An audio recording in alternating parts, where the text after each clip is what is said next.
Good morning, and welcome to Connections Radio Show, where we talk about ideas that matter. I'm Lori Fitz, your host, and the goal of Connections is to explore a wide range of topics that challenge us to see ourselves, our community, and the world around us that get us thinking, get us connected, get us wondering. You may have noticed that our opening of Twinkle, Twinkle, Little Star is a little different than our traditional opening.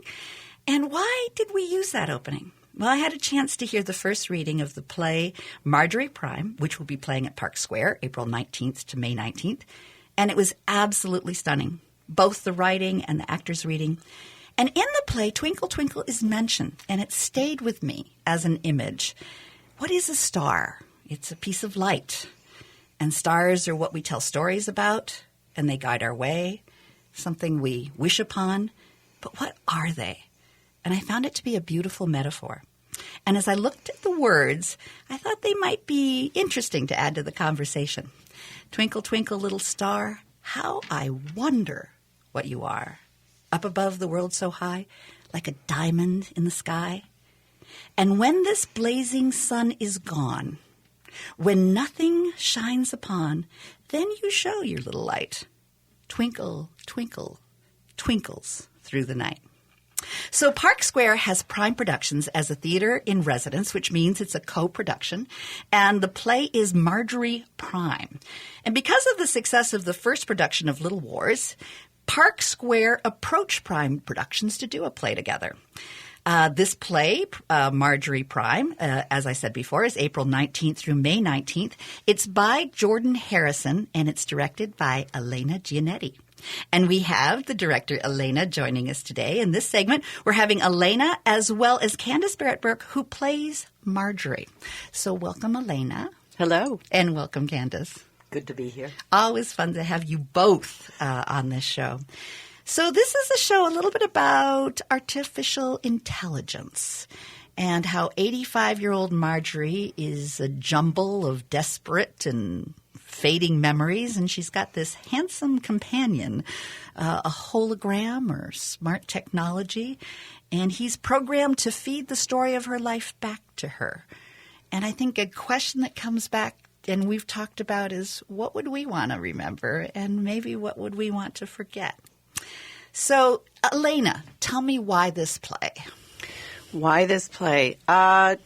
First, it was such a smart, current, relevant play to right now, as well as dealing with the relationships which are timely. So there was something that makes it now and something that makes it appealing to, I think, anybody, whether it's family relationships, marriages, anything like that. It's also a play that really resonated with what our mission for Prime Production is, which is why we came into existence, was to find more stories for women over 50. And even in 3 years, we're still having a hard time finding plays that really serve that mission and doesn't put the older woman in a marginalized role or an invisible, the arm candy, as opposed to being sort of the central figure. And this play really does that. It's got two fantastic roles for women over 50, and as well as the real relationships that they have. And it's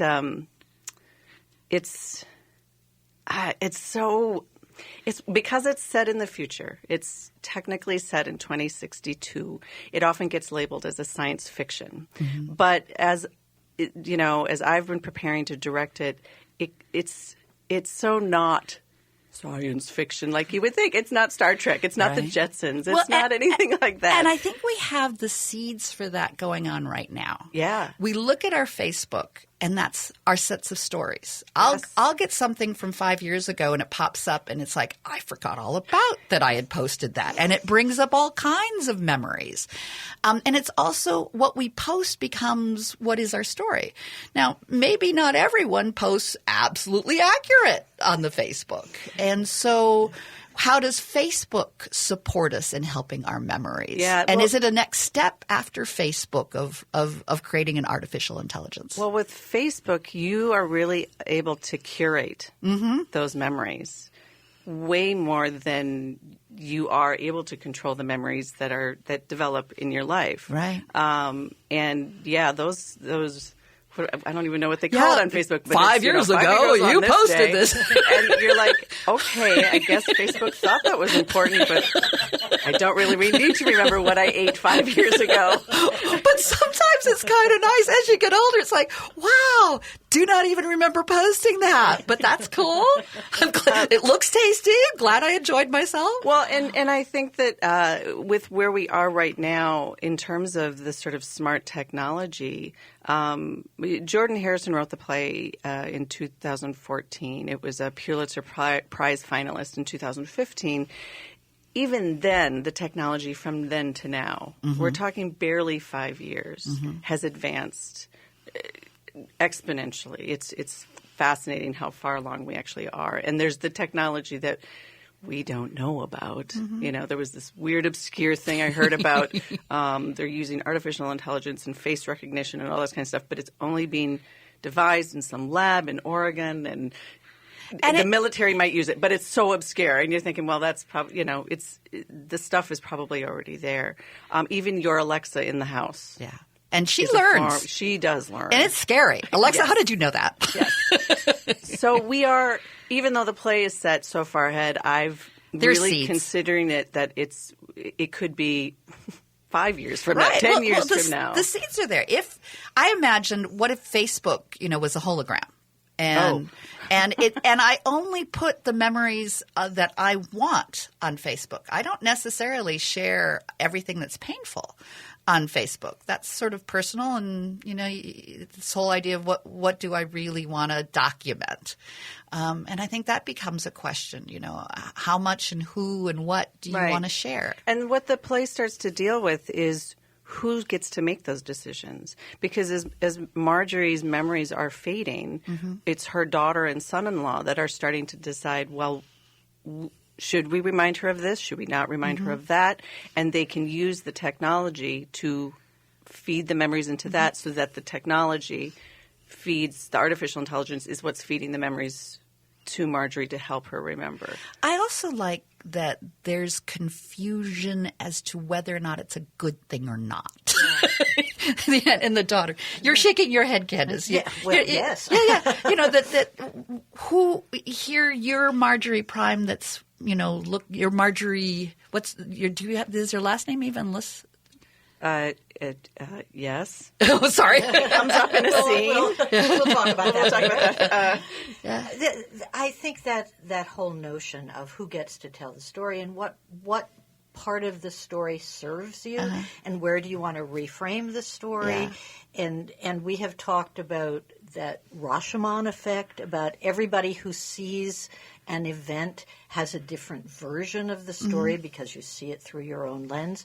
So the notion of story and who owns the story, and how much of your life can you curate, and how much do other people, how much are other people in charge of it? And as you get older, what do you get to choose, and what do other people get to choose for you? I think that little piece that Tess says, at some point in your life is narrated to you, rather than lived by you. Right.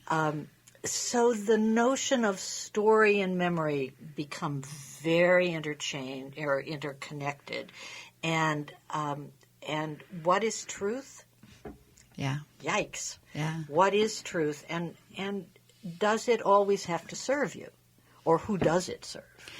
And the role of the caretaker we'll explore some more in the second segment, because I think it's a struggle, especially when the person isn't who they used to be when they're struggling with dementia. Right. There's a wonderful term, I think Connie Goldman came up with it, of who am I now that I'm not who I was? Right.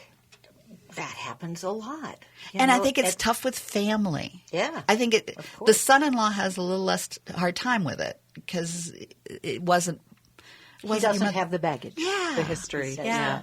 There's also the whole thing that, and I know I've written this somewhere and I'm not sure where, for what context, but that we We are a product of our memories. Yeah. And when those memories are no longer there, are we still ourselves? Are we still the product? Right. Are we still who we are? And Yeah. which is the quote, yeah. kind of like the quote that Candace just said. And that leaves a lot sort of like, because somebody with dementia that's in an advanced stage of dementia, the family member or caregiver may think, no, they, quote unquote, they are not there anymore. But actually, they are. Yeah. They are still. The story has changed. The story has changed. I think there's a lot of silence. There's a lot of humor in this play. And there's a lot of silence that we're not used to. And it strikes me that in those silences, one of the things that happens is, where do people with dementia go? They're somewhere. We had a lovely talk with a wonderful woman named Mary Sue Moses, who is the coordinator of programs for Ebenezer, dementia programming. Dementia, yeah.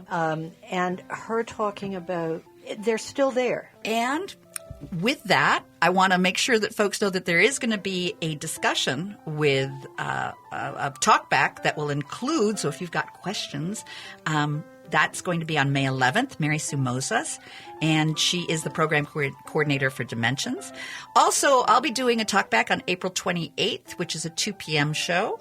And to get tickets, go to Park Square, and the tickets are the tickets you can find at parksquaretheater.org.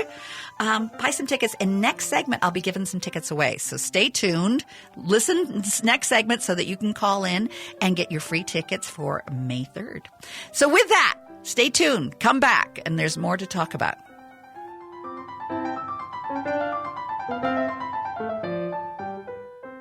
In 1977, NASA launched the Voyager spacecrafts, satellites sent from Earth to study the farthest reaches of outer space. Aboard these Voyagers were the Golden Records, time capsules filled with images, sounds, and music that tell the story of our world. Astronomer Carl Sagan said, "The launching of these records into the cosmic ocean says something very hopeful about life on this planet. But can we still find that hope? If you could send a message out to the universe today, what would you say?" This April, join Sandbox Theater for the Golden Record Project, an intimate event 42 years in the making. The Golden Record Project is a search for connection, a hopeful call to other worlds, and a declaration that we are here. The Golden Record Project, April 12th through May 4th at the Sandbox. Tickets and information at sandboxtheateronline.com. The Golden Record Project. What would you share? Hi, this is Laura, and I want to tell you about my family's favorite thing. It's our wood stove. We bought it about 14 years ago from Woodland Stoves and Fireplaces. And see, the wood stove has actually paid for itself because we can keep the main area that we live in toasty warm with this great moist heat. But more important than saving money, it has actually improved our lives. Having a fire simplifies life. It provides comfort. It sort of takes the chill out of winter. I'm Peter Solak. In 1977, I started Woodland Stoves and Fireplaces, and I experienced the simple joy of warming myself by a fire. I also realized that the place and the way we embrace fire has evolved in a diversity of forms and styles. So at Woodland Stoves and Fireplaces, we have brought together the widest selection of our fireplace products and technical knowledge in the Twin Cities. Our mission is to use our knowledge to help you choose the design and function that is right for you and your home. Visit Woodland Stoves and Fireplaces today and find the right fire for you. Hi, Marge. Hi, Gail. What's wrong? Everything is so depressing. The news, the weather, the local sports teams, my marriage. I know what you mean. There's only one thing I found that helps. What's that? Comedy. Comedy? Uh-huh. You're soaking in it now. I'm soaking my hands in comedy? Well, no wonder they feel funny. Oh, where can I get some more comedy? How about Die Laughing? It's a 50-hour comedy marathon starting at 7 p.m. on Friday, March 29th at the Phoenix Theater in Minneapolis. 50 hours? Well, that sounds expensive. It isn't. It's just a suggested donation of $20, and you can come and go as you like all weekend. Wow. And you can find out more information or stream the event online at dielaughingmarathon.com. DieLaughingMarathon.com? Yes, dielaughingmarathon.com. Well, that sounds great. I'm going to use comedy for everything. Do you think it can really help my marriage? No, you need to dump that jerk. Die Laughing. Comedy can't fix everything, but it might make you forget all about it for just a little while.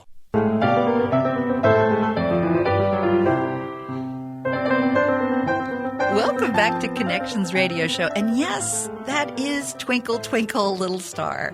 And the reason that I've chosen to do that is I've mentioned in the first segment I got to go to a first reading at Park Square of a wonderful play called Marjorie Prime.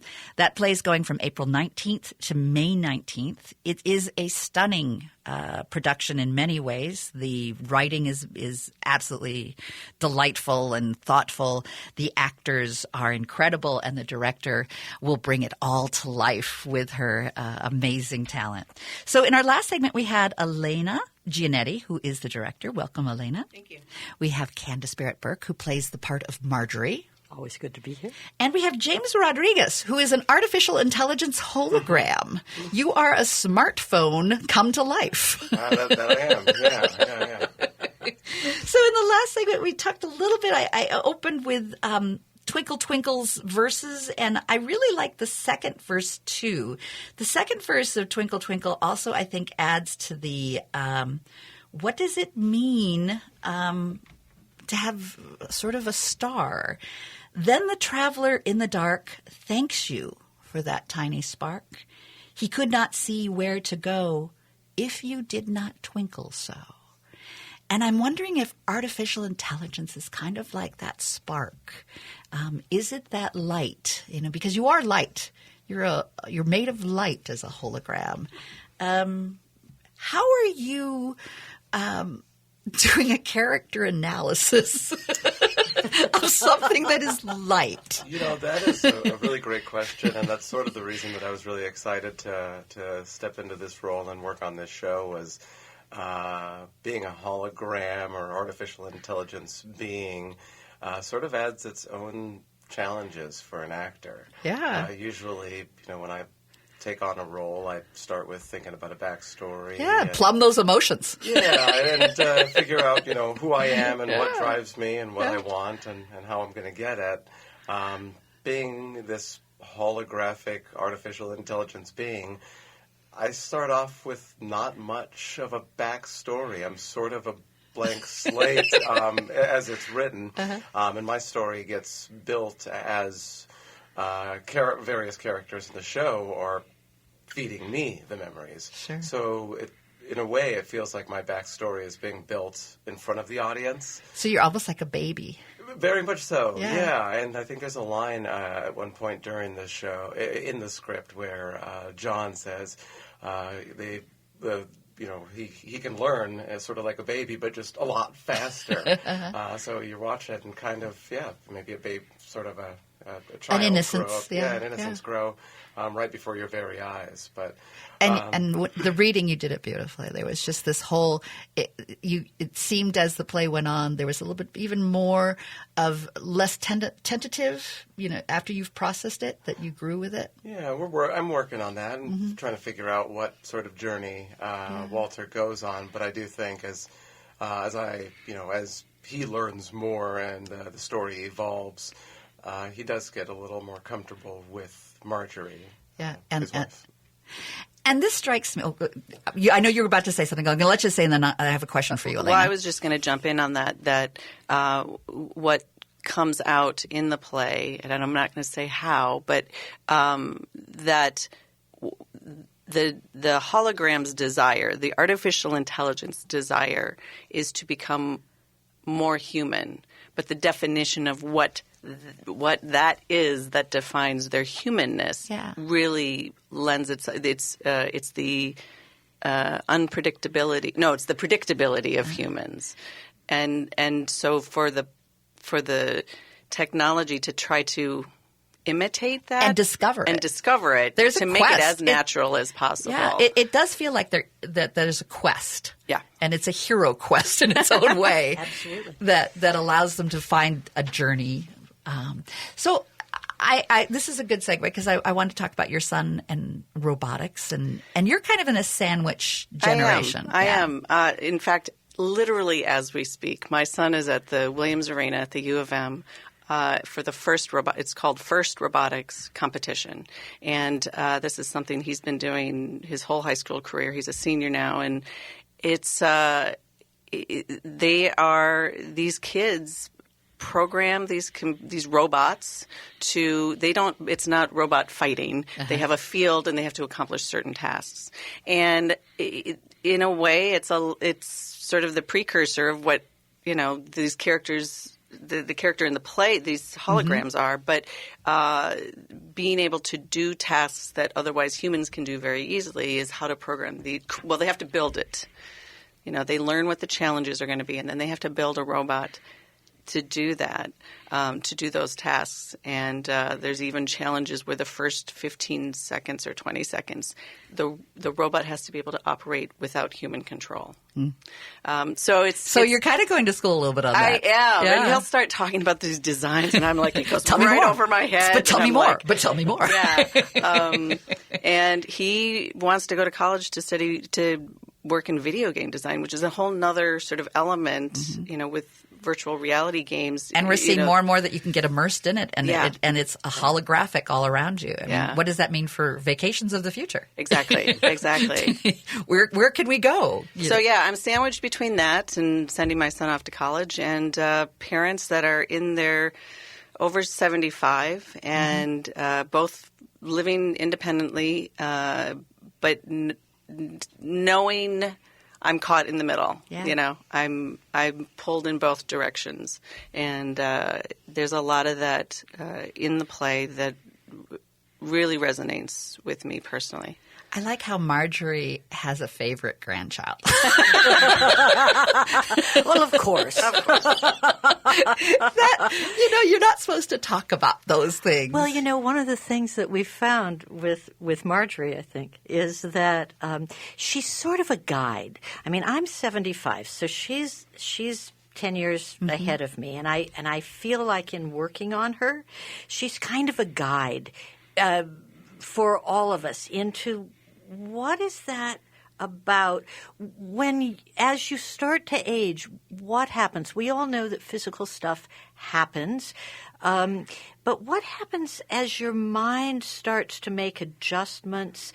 And whereas maybe 10 years ago she wouldn't have talked about the favorite, she certainly has no inhibitions about talking about it now. the freedom at that point. And we were just talking about how that kind of prefrontal inhibitory activity kind of disappears.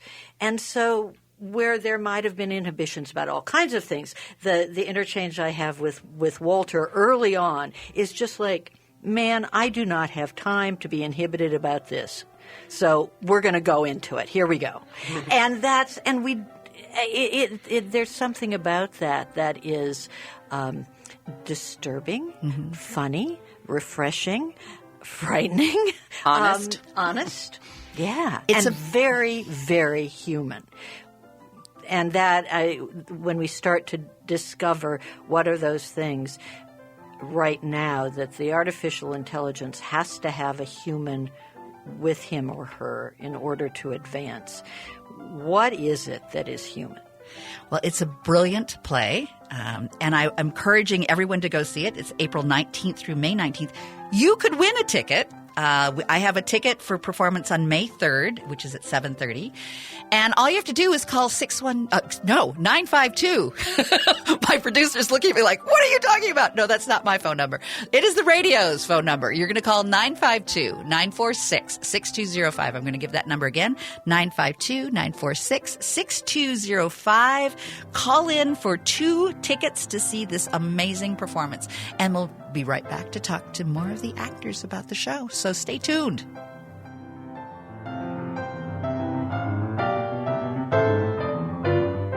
I'm Peter Ratcliffe from the Eastside Freedom Library, and I'd like to tell you about an historic place on Payne Avenue. Brunson's Pub is a place where history and passion are a part of every detail, starting with the menu. The Payne Phelan neighborhood arose from Dakota people who lived here for hundreds of years, and pioneering immigrant communities, Irish, Swedes, German, and Italians, who made the East Side their home. More recently, waves of new residents from Asia, Latin America, and Africa continue the rich immigrant history and are revitalizing the community's cultural life and economy. come experience Brunson's Pub at 956 Payne Avenue and grab a discounted gift card when you mention that you're an AM 950 listener or a supporter of the Eastside Freedom Library. Be sure to check out brunsonspub.com. The U.S. has been fighting for 17 years in Afghanistan, 15 years in Iraq, and 4 years in Syria. And now the Trump administration is threatening war in Venezuela. As NATO will be starting its 2019 summit in Washington, a coalition of organizations will hold a mobilization to oppose NATO, war, and racism. American wars, with support from NATO allies, continue around the world. A new nuclear arms race is threatening, and U.S. military intervention is developing in Venezuela. Say no to NATO, U.S. wars, nuclear weapons, and racism with an anti-war protest on Saturday, March 30th at Lake Street and Minnehaha Avenue. Make your voice heard. Let's say no to wars, racism, and Islamophobia. Say no to the Muslim ban, and let's say yes to immigrants and funding for housing, education, and healthcare. Again, the anti-war protest is Saturday, March 30th at 1:30 at the corner of Lake Street and Minnehaha Avenue, initiated by the Minnesota Peace Action Coalition. Let's make our voices heard and stand up against war. Connections Radio Show is all about tapping into our hardwired hunger to connect. We examine meaningful connections to ourselves, our community, and the world around us. By opening the door to innovative insights by a wide variety of interesting guests, we'll make the connections to something bigger than ourselves. Join me, Lori Fitz, your host of Connections Radio Show, and together we'll make the connections. Saturday mornings at 9 a.m. on AM 950, the progressive voice of Minnesota. Hello, I'm a professional announcer voice. I voice professionally, just like Fearless Comedy Productions, except they don't voice, they comedy. And starting March 29th at 7 p.m., they will professionally comedy for 50 straight hours. 50 straight hours. You can join them at the Phoenix Theater in Minneapolis for just a suggested donation of $20. Learn more or watch the event online at dielaughingmarathon.com. That's dielaughingmarathon.com. With your AM 950 weather, this is Eric Nelson. Today will be sunny with a high near 40. Tonight, mostly clear with a low around 22. Sunday, scattered flurries before 11 a.m. with a high near 44 and a low around 29. Monday will be partly sunny with a high near 48 and a low around 31. Don't miss the Home Improvement and Design Expo this Sunday only at the Healthy Sports Center, featuring up to 150 home improvement companies, giveaways, and more. It's the Home Improvement and Design Expo this Sunday at the Healthy Sports Center. See it all at expoguys.com. That's expoguys.com.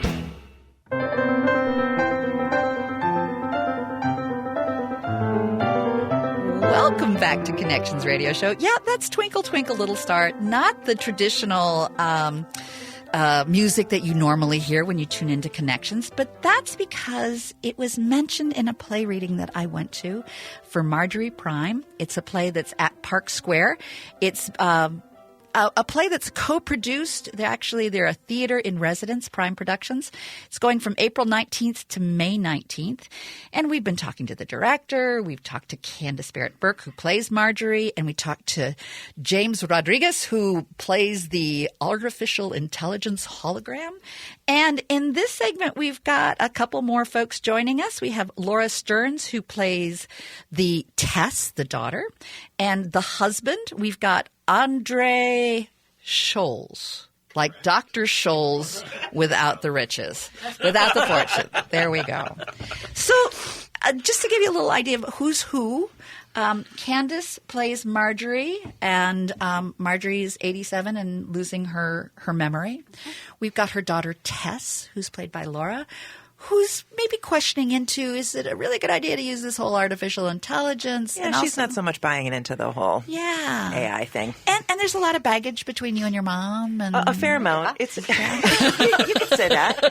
Yeah. I mean, it's a family drama. And we talk about this as being, this sort of AI thing, but it's really a family drama. It is. And you've got kids. You're raising the kids, and you've got your challenges with all of that. That's right. And, next generation coming up, and you're writing that sandwich like we talked with Elena about. Yep. And Andre, I love that you really suck up to Marjorie. And you were mischievous. Yeah. I love your mischievousness. Thank you. It reminds me my husband could get away with so much with my mother. Really? Yes. If I had said that. And there's you're almost conspirators in a way, the way that you are really wanting to support this, wanting to have something for Marjorie. Yeah, and kind of sort of being manipulative about it. Yeah.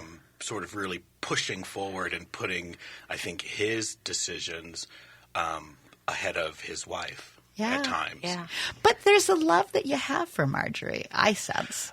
That you don't have the baggage, so that perhaps you can see some things that she needs that, as an outsider to the nuclear family growing up, that you can recognize. Yeah, and, we've had discussions before, and I've talked about even my grandmother who had suffered from dementia and the kind of sort of relationship that I had with her versus the relationship that my mother had with her, because I didn't have that family sort of baggage, and it allowed me to sort of be more, I think, just sort of playful with her and engaging and just kind in a way that that I think my family didn't have, because there were those times where, sort of family dynamic and history would sort of get in the way.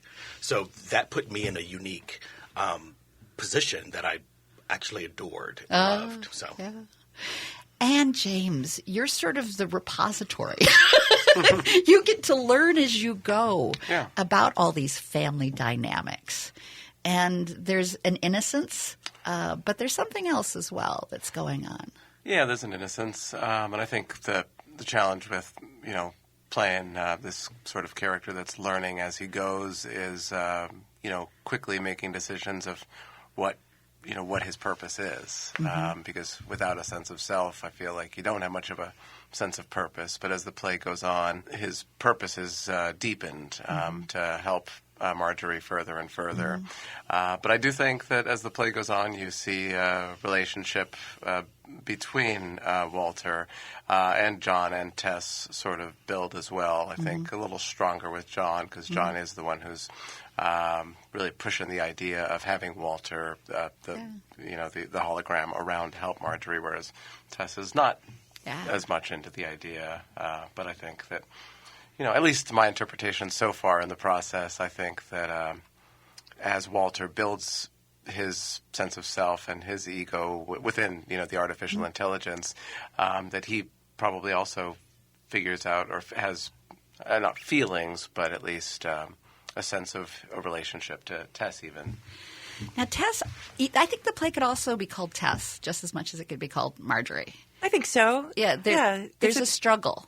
There is a huge struggle, and I don't think, like I said, I don't think of this so much as a play about science fiction or technology. It really is a relationship piece, and that one of the things I think that's so great about it is that Candace and I do know each other, so there's this baseline already between the two of us as human beings, and that's what we're really discovering in the early process of rehearsing this play, is these relationships between these people and how and we're finding so much humor in it that I think is really important for people to understand, that if they're thinking about, do I want to come and see this play? It sounds like this, science fiction-y thing. It's very really, grounded. it's an element of it. But this really is about the intricacies of how we develop in relationships and that interactions between a family, even though one of those family members, he's impaired. Well, one of the things that struck me is that, when I was a teenager, my father had a stroke. So he lost his memories. And there's at times where you can be very patient, and there's times when it frays your nerves because they're not the person that they were. They're not the caretaker. You've become the caretaker. And there's almost a resentment in having to take over that role. And then exploring how to be that role when you're the one in power now and not the person that's being taken care of. Yeah, and I think Tess really struggles with making a decision about what she wants to encourage in Marjorie's process of aging and how she interacts with her own memories. And it's interesting because my own mother is having memory issues, so I do have a lot of feelings around what that's like. And I think what I'm seeing in this play so much is that memory is not what's important. Mm-hmm. It's about the feeling. Right. And that we talked about that in the last couple of days about we don't always remember what people say to us, but we remember how we feel. Yeah. And that's what I think we're finding around this, is that it's really that I can't interact with something that doesn't have feelings. Mm-hmm. And artificial intelligence can pretend to feel or can emote and reflect, but it doesn't really feel. So it's interesting to see, how do you interact with something that's missing that element? Right. And why is that so important? How does it trigger things inside of us to have something reflected at us, but it doesn't? It's just an interesting I think also concept. What's interesting to me is, what does it mean to be authentic? So I think it's important that she's questioning it, because is there authenticity that gets missing? When my father was rebuilding who he was, he had been conservative. And I was his major caretaker, and I actually got him to be pretty liberal. In fact, I got a picture of him with Jesse Jackson at the Rainbow Coalition that the kids in the family have never forgiven me for, because I essentially reprogrammed him, which worked for me, because I always found him to be a kind and good man, and now I just let him have the opportunity to really express that. But the kids in the family were, but that's really not who Dad is. Well, who's to say it's not who Dad is? Dad, It's who he is now. Yeah. And very much a supporter. Now, my mom had always been active in civil rights, so it wasn't that big of a jump. But, is it okay to turn people into something else, or the stories that they remember into something else? I think we have an authentic self that can get buried by our experiences in life. And I think that that's something that we see in the writing from Marjorie, is that there's elements of her that really percolate and come up that are uninhibited. And I love that about this idea of not being encumbered by the past. It's what we were talking about earlier, that notion of inhibition being there's just not enough time. There's not enough time to be inhibited anymore. There's not enough energy. She talks about getting tired. What is your essential self? What is the essential story about which you turn? In this story, we had talked earlier about there is a story about a dog. I love that. The Tony story that goes throughout the play, and we all see the Tony story from a different point of view. Right, and what I love about the Tony story that I love and I resonated with is that, my family insisted on keep calling the dog the same name, and it was like, wait a minute, dog? Where is Daisy and who is Daisy? And now I have my mom's dog after she passed. It's Daisy, and it's like, which Daisy are you? I mean, because there's this sort of expectation that they live up to the Daisy, the original Daisy. And isn't that sort of like the play, right? Yeah, it's like, what is the essence of Daisy or Tony or any of us?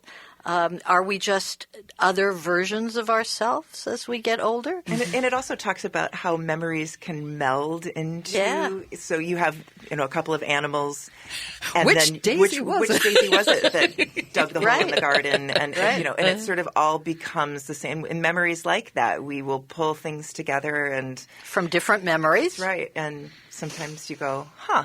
What was that?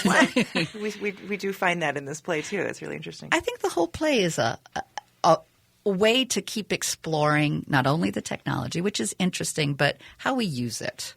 What is its purpose, as you were saying? And not only are you finding its purpose, or the characters finding the purpose, but there's a sense of what is our relationship to technology, and is it displacing? I think sometimes Facebook can displace the interactions because we've put it on Facebook, but we're not seeing each other. We're not writing. We're not calling. And your role with Tess, and I'm talking to Andre right now, but you can see that because I'm on the radio. He plays John, Tess's husband. It evolves as well. It does.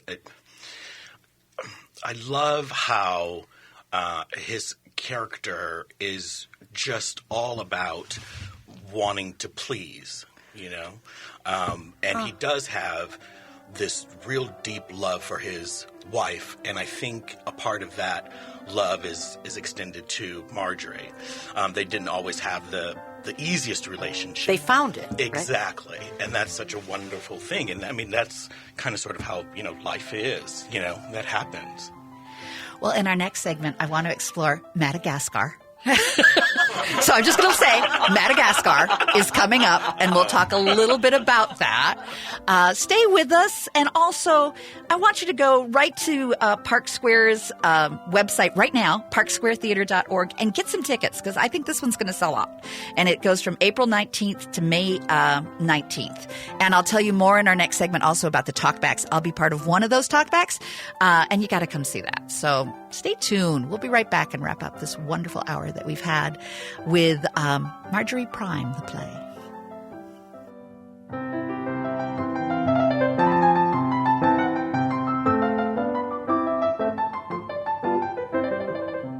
Hey community, this is Cian Thomas from ABC Realty.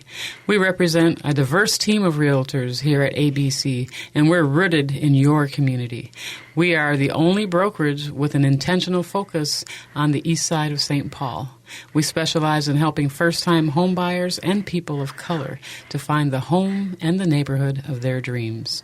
We have agents who speak Spanish and Hmong, and to keep pace with the ever-changing demographics of the east side, we're adding agents who speak the languages of our communities.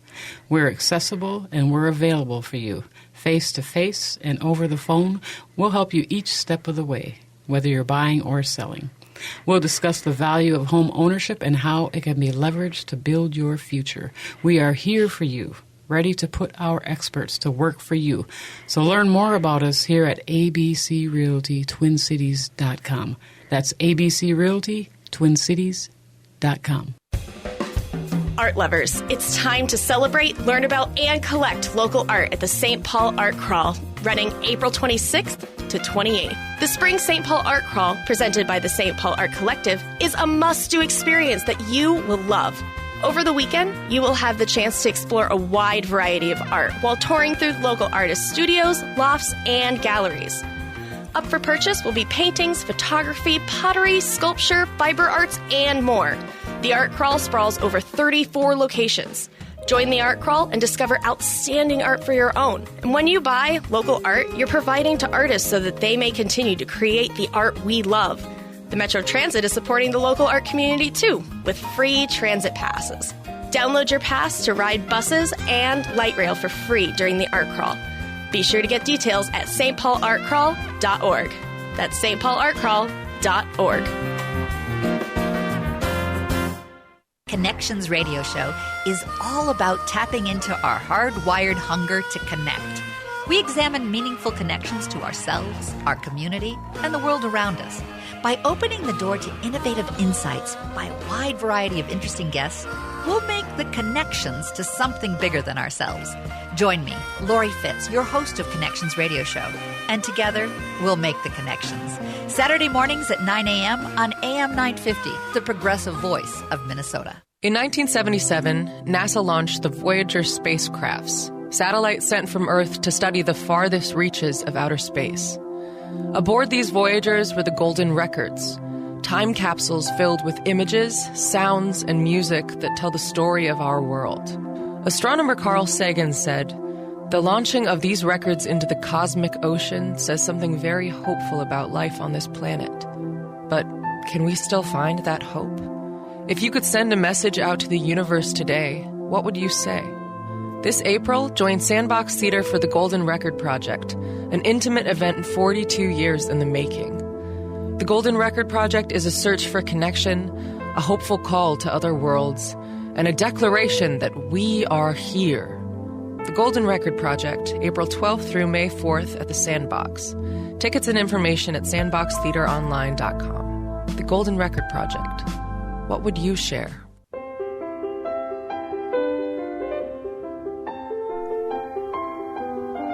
Welcome back to Connections Radio Show. And yes, that is Twinkle, Twinkle Little Star. A great segue after a commercial, actually, that talked about Sandbox Theater Golden Record and messages going up to the stars. I was very moved by the mention of Twinkle Twinkle in a play reading I went to at Park Square. It was Marjorie Prime, a play that's going to be coming up April 19th through May 19th. Highly recommend that you get tickets for this show. It's going to be tremendous. And I have the actors here today.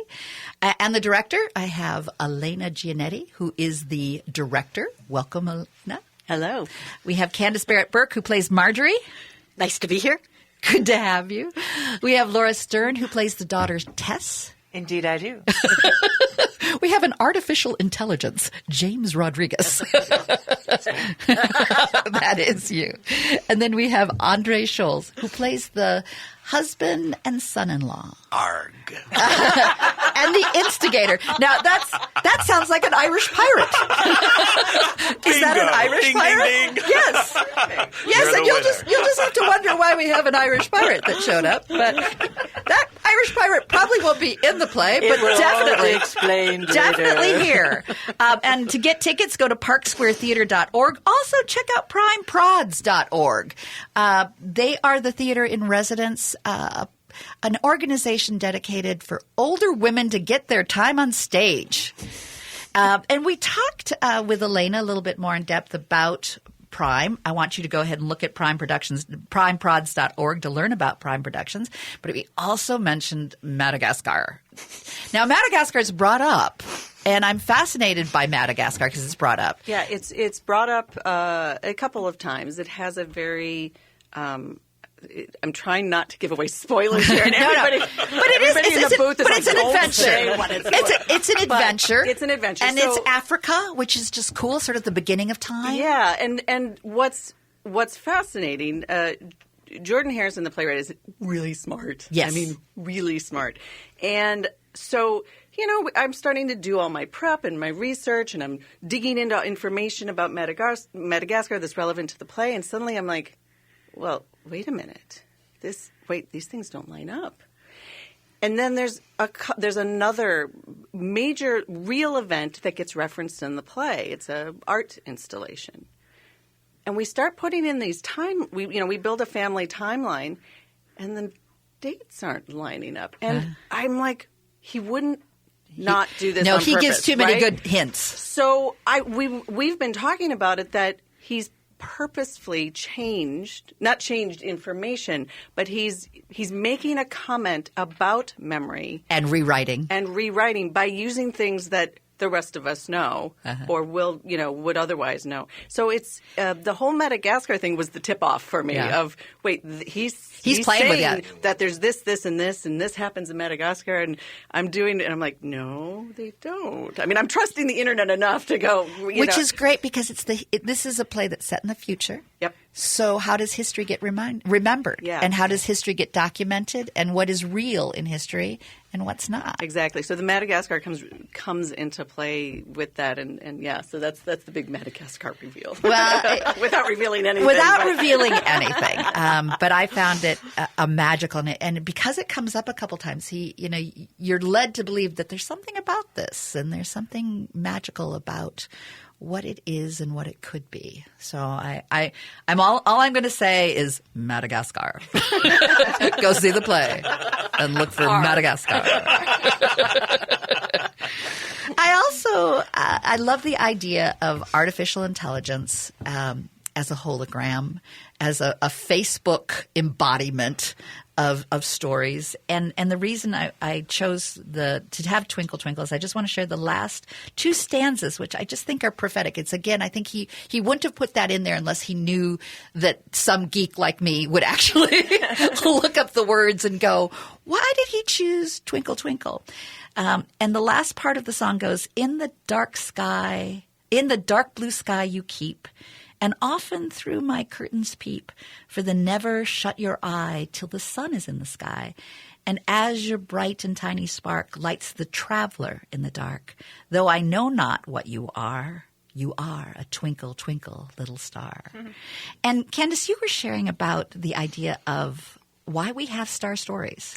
Yeah, this is a story that came to me from an archaeoastronomer named Bill Sullivan. And Bill, I had asked him, why is it that every culture that we know of has a star lore? And he said, that was our gift from the ancients for them to let us know that they knew we were coming, and they left us the important stories. So every culture has put their very most important stories into the sky, into the stars, so that we can read the stars. And he said that the big message from the ancients with that was for us to know that we can never be alone.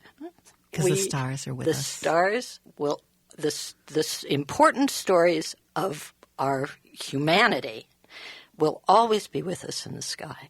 And they will guide us. They will guide us, as Twinkle, Twinkle, as Mozart was able to tell us. Well, it just kept striking me that this artificial intelligence, this light, are we creating a star? Are we creating a star of stories that allows us to reflect on what's important? And does it reflect on our humanity? And does it create our humanity? Or is there something that we should be cautious about in a technology that creates an artificial star? I think these are – and we come from the stars. From the stars, we are stardust. Yeah. Are we creating a stardust of the future? We only have less than a minute, but I'd love to have every one of you say why it's important to come see this show. So, Andre, who plays John. Oh, it's all about family and family dynamic and the human experience, and everyone can relate to it. James, artificial intelligence. Yeah, it's just a beautiful, neat little story about. I'd agree with Andre about family, just set in a really neat environment. Elena, because it's very real. It's humorous and it's poignant. Laura, who plays Tess, the daughter. Ditto. Candace, who plays Marjorie. We're all having a really good time, and we want you to have a really good time with us. ParkSquareTheater.org. Buy tickets April 19th to May 19th, and there are great talkbacks. Go look them up. I don't have time to tell you, but April 28th and May 2nd. See you then. May 18th.